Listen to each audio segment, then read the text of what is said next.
Untuk ajal ini ada dua cerita yang menarik. Untuk ajal ini ada dua cerita yang menarik. Yang pertama adalah ceritanya di zaman atau di masanya Nabi Sulaiman. Ketika Nabi Sulaiman memberikan pengajaran atau taruh kata seperti sekarang ini, memberikan takziah, memberikan ceramah kepada umatnya. Lalu ada seseorang yang datang di sampingnya dan kelihatan oleh para jamaah.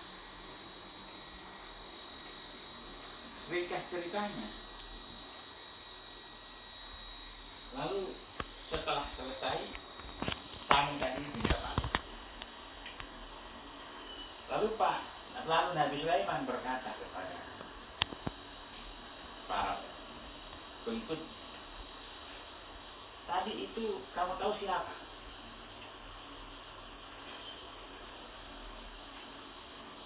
Para pengikut mengatakan, kami tidak tahu siapa itu kamu karena kami tidak pernah lihat sebelumnya. Nabi Sulaiman mengatakan dia adalah Malakul Maut, sang pencabut nyawa. Dia minta pamit berangkat atau pergi dulu karena dia akan melaksanakan tugas untuk mencabut nyawa seseorang, dan seseorang itu ada di antara kalian ini. Lalu ada salah satu jamaah yang menghadap sama Nabi Sulaiman. Tadi ketika malaikat itu datang, saya lihat terus. Jangan-jangan saya yang akan dijemput atau dicabut.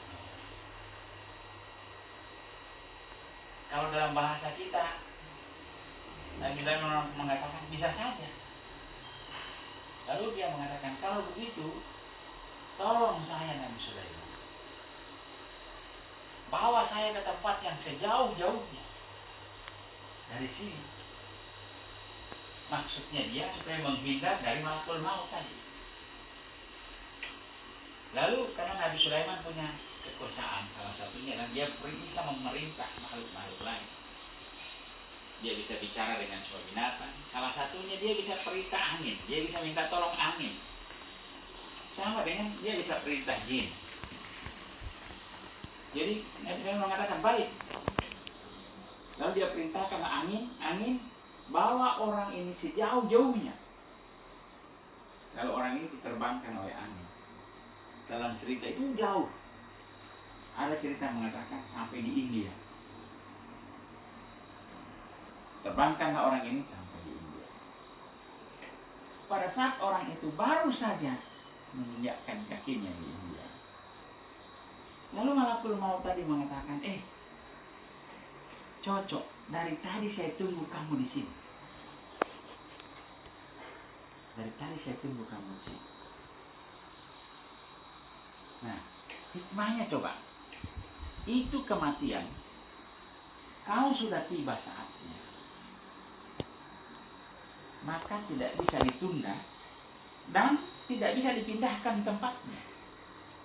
Bayangkan, baru saja orang itu ada di satu tempat, di tempatnya Nabi Sulaiman, tapi kemudian dia minta diterbangkan oleh angin supaya dia menghindar dari situ. Ternyata justru dia pergi cari tempat di mana dia harus dicabut nyawanya.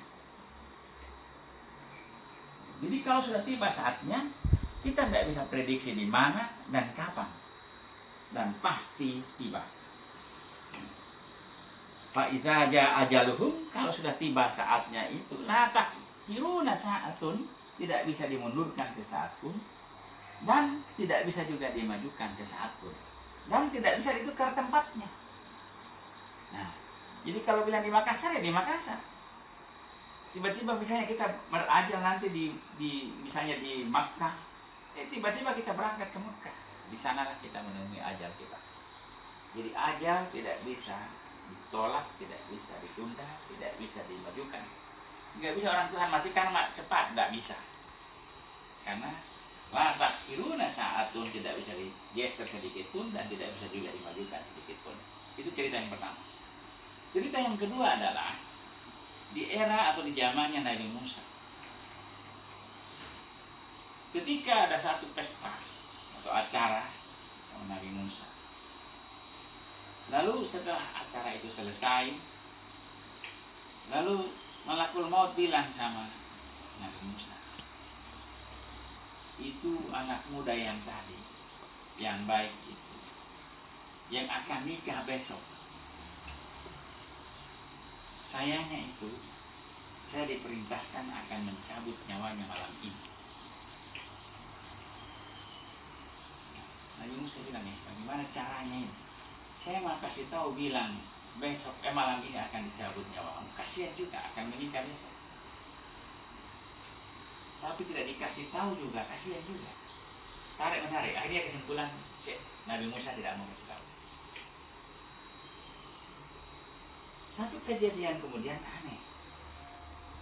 Ternyata ini anak muda tidak jadi mati. Artinya besok jadi pengantin. Dia pengantin. Dia nikah. Tidak mati. 1 bulan kemudian tidak mati juga. 1 tahun kemudian tidak mati juga. Bahkan dalam cerita itu sampai punya anak pun tidak mati. Akhirnya beberapa tahun kemudian itu ketemu lagi Nabi Musa dengan Malakul Maut. Lalu Nabi Musa mengatakan, kenapa dulu kau bilang anak muda itu mau dicabut nyawanya malam itu? Nah, tidak jadi. Sekarang sudah punya anak. Apa dia bilang? Malakul Maut, betul. Saat itu sebetulnya sudah ada perintah untuk mencabut nyawa. Tapi saya mau beritakan kepada kamu Musa, ketika anak muda itu keluar dari pesta atau acara malam itu, ada orang yang miskin yang meminta bantuan, yang meminta sedekah. Lalu anak muda itu memberikan sedekah kepada orang miskin tersebut. Karena orang miskin itu sudah beberapa hari memang tidak makan, anaknya juga demikian. Lalu sangat berterima kasih dan bersyukur kepada anak muda itu, lalu berdoa kepada Tuhan. Ya Tuhan, berikan kesehatan, berikan umur panjang kepada anak muda ini yang telah mensedekahkan sebagian rezekimu untuk hambamu yang miskin ini yang sangat memang membutuhkan saat ini. Itulah Musa kata Malakul Maut. Doa itu dikabulkan oleh Tuhan, sehingga orang itu dipanjangkan umurnya karena doanya orang miskin. Nah, dari 2 cerita ini kita bisa mengambil hikmah bahwa masih bisa kita berusaha. Jadi ada peluang, ada kesempatan oleh Allah Subhanahu wa Ta'ala diberikan kepada seluruh hambanya untuk berusaha dan berdoa untuk diberikan umur panjang. Dan ketika Allah mau memperpanjang umur kita, itu hak prerogatifnya. Sama mudahnya dengan ketika Allah menciptakan kita, sama mudahnya dengan mematikan kita, dan sama mudahnya dengan memperpanjang umur kita. Nah, dalam rangka masalah corona ini, makanya saya katakan kepada adik-adik sekalian, mari kita berusaha semaksimal mungkin mengikuti anjuran pemerintah. 1, jangan keluar kalau tidak sangat penting. Makanya sudah 3 minggu kita tinggal di rumah. Itu usaha kita untuk menghindari. Karena memang virus ini kita tidak lihat. Dan penularannya memang sangat-sangat ganas. Sangat ganas. Semua yang kena hanya bilang satu kali di jabat tangan. Kena nih. Kita tidak tahu virus itu apakah yang dipegang di pintu, di mana. Kita tidak pernah lihat. Ini hanya Tuhan betul yang bisa melihat itu. Makanya usaha kita adalah jangan keluar. jangan keluar. Dan sambil kita berdoa berusaha, karena Allah Subhanahu wa Ta'ala memberikan kesempatan kepada kita untuk berusaha. Jadi ikuti anjuran pemerintah, jangan keluar, jaga jarak. Kalau tidak penting sekali, untuk apa keluar?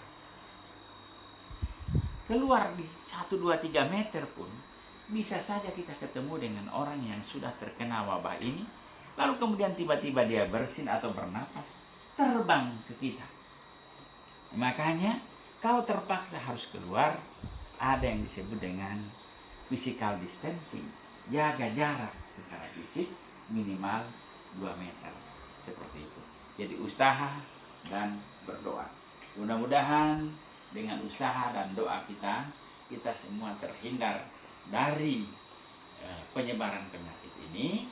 Kita telah menyelamatkan diri kita sendiri, kita telah menyelamatkan keluarga kita, kita telah membantu pemerintah untuk mengantisipasi penjalaran dan penularan penyakit ini dengan baik. Sekali lagi, amal kita, pahala kita bisa berlipat ganda karena banyak hal yang telah kita lakukan, mengikuti perintah Allah, mengikuti Rasul, dan mengikuti anjuran pemerintah. Itu mudah-mudahan Allah Subhanahu wa Ta'ala melindungi kita semua, saudara-saudaraku, kaum muslimin dan muslimat dimanapun berada, khususnya keluarga saya yang ada, apakah itu di Makassar, di Kabupaten Luwu, di Sorowako, khususnya Kecamatan Nuha. Mari kita mengikuti anjuran pemerintah. Tidak usah salat ke masjid dulu. Jangankan salat fardu yang lain, salat Jumat saja tidak usah dulu. Jaga jarak dan jangan keluar kalau tidak sangat penting. Dan usahakan menjaga kesehatan masing-masing. Istirahat yang banyak.